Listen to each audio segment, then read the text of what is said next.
Peter, nice to meet you. Thank you for talking to us today. Great being here. Thank you. What brings you to Seoul? We have launched our company Yevo, and I'm over here meeting all the folks and trying to get some excitement about what we're doing. What's Yevo mean? Yevo means nothing. It's a made-up name. Long term, I hope it is associated with health, nutrition, and wellness. So it's kind of like a Silicon Valley approach. Take almost a nonsense word and imbue it with meaning over time. I hope it sounds better than a nonsense word, but yeah, very much so. Okay, I was wondering if there was. You recently spoke to Google campus. You had a kind of a meeting or a seminar over there. Yes, I did. What was your message? Well, my message was talking about entrepreneurship and what I thought were a couple of key important items that people who are good entrepreneurs all have. And I was trying to give people a little bit of a sense of what entrepreneurship is all about and what it is to launch a company and the qualities that are needed. Okay, what are those qualities? Well, first and foremost, it is not having no fear to fail. Most of the great entrepreneurs have failed massively time in, time out, and they learn from that and keep going. Secondly is you have to lead. One of my favorite quotes is from Henry Ford that said, if I just did market research and I asked the market what they would want, they would tell me they wanted faster horses as opposed to automobiles. So you can't be afraid to lead.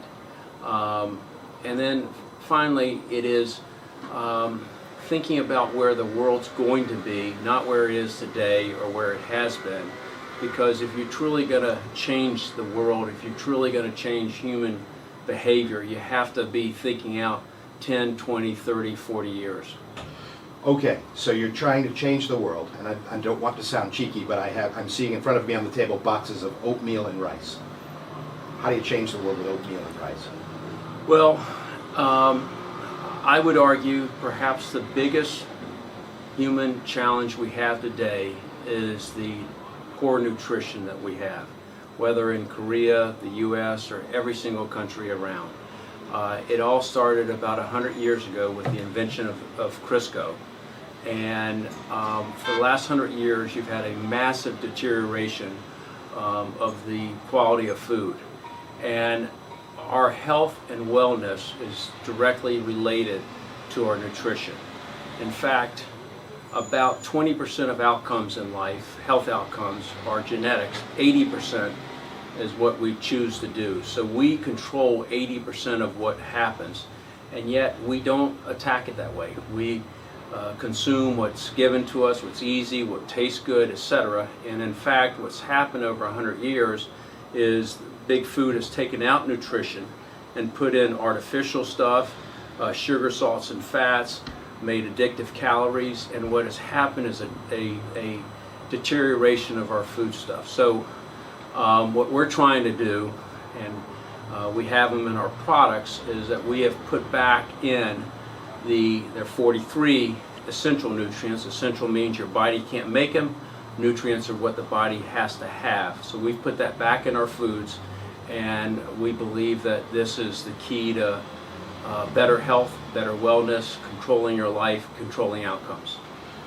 This space kind of exists already. This is health food, right? This is supplements, and it's a crowded space. So how are you? What kind of new thinking are you bringing? Yes and no. What exists today is supplements are exactly what it is. It says that our foods lack certain things, so they take a supplement pill to get what's lacking, and that doesn't work.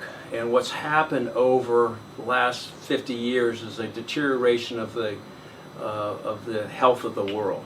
Quality of life has gone down. We've extended out the life because of medicine has been so remarkable, but the quality of life has gone down. We've had new diseases we've never had before, chronic disease all-time high. Basically, you need the right essential nutrients, the right ones, the right amount, and the right balance. They all work together. You got 37 trillion cells in the body, and they need 43 of them at the right amount and the right time. So just by popping some pills, some supplements, and eating something, you might be getting a lot of a C or vitamin D or something, but you're not getting the 43 that you need. We just were talking about protein shakes, and protein shakes give you a lot of protein, but they give you none of the other items that you have to have. So it goes way beyond what's out there today, and actually there's not one food out there that is providing all 43 essential nutrients that we have in each of our meals. All right, so when you say meals, I'm looking at a sample of products on the table. You're rolling out, it looks like oatmeal, rice, I see vitamin enhanced coffee. Are you rolling out other things in the sense of frozen foods or what have you? Yeah, we have not frozen foods, but we have a shake, a smoothie. In the States, we have a couple others, and we'll bring them over here eventually. But what we're trying to do is give people everyday type of foods where they can quickly and easily get their 43 essential nutrients. And we've started with oatmeal, hot rice, we got granola, we got smoothies, and basically the types of foods that people need on the go when they can't do home cooking, etc., that is full of the things that their bodies need. Where do people find these kind of things? How do people get their hands on these?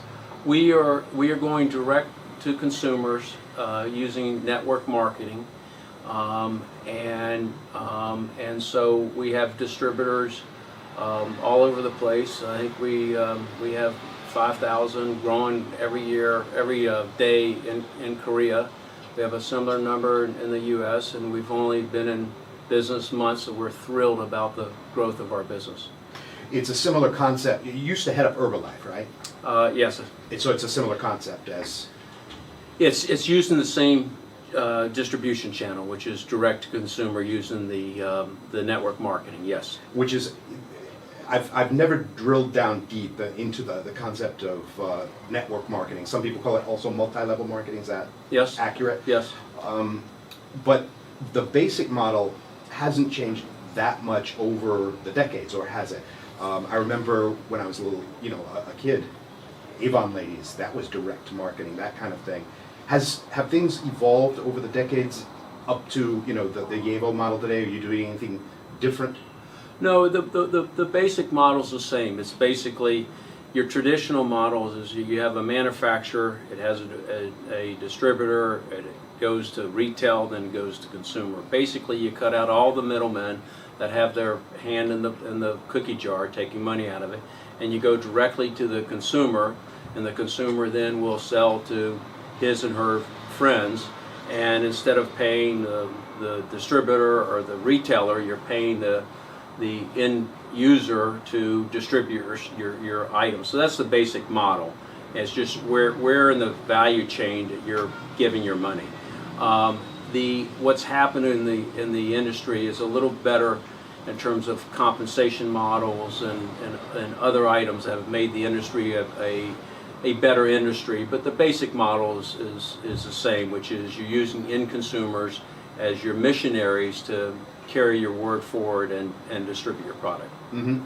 So the best, for the people who are involved in the company, the best way for them to succeed, would it be to sell the product itself or to recruit the sales force that sells more product? Well, what we fundamentally believe is that our users become the people who are missionaries out there, because what happens when you eat this stuff, your body immediately responds. It improves your health immediately. The body is an incredible machine that wants these nutrients, and once it happens, they start healing themselves very quickly.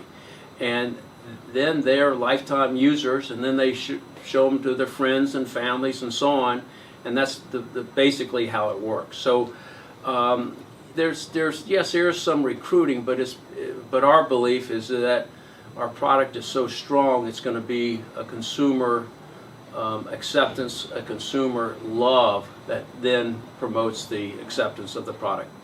Why focus so intensely on Korea? Well, we've focused on two markets, the U.S. and Korea. The U.S. Obviously the biggest market in the world, but it's also to us the foundation of going in North and South America.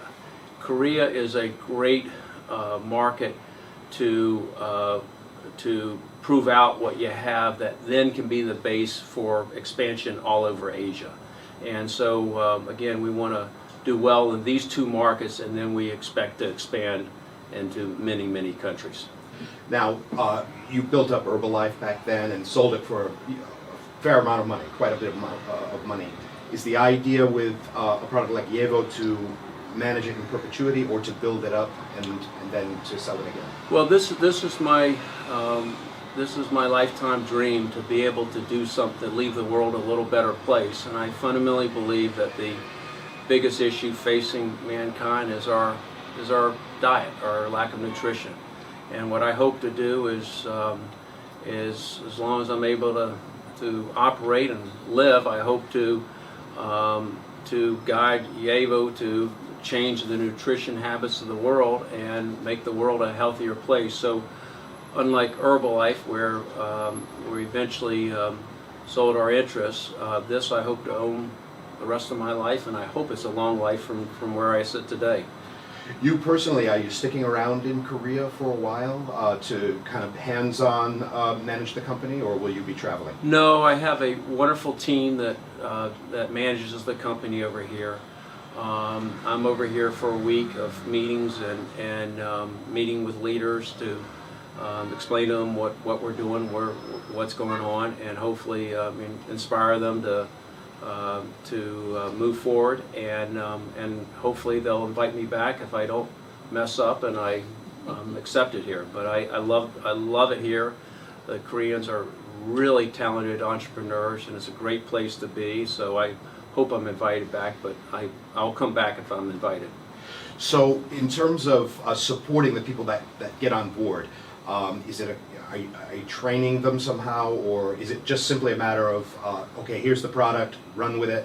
Are there models for setting up sort of internet storefronts, or what kind of support do you So we have a lot of business support. We have technology support, we have training support, we have material support, but we also go beyond that. We're doing 4 clinical studies, 2 with Harvard, 2 with Tufts. Tufts, one of the best nutrition schools in the world. We have a bunch of folks lined up after that, and so we're backing up what we're doing with really deep science and terrific stuff, which again helps our sales force, our distributors, to understand the value of the science here.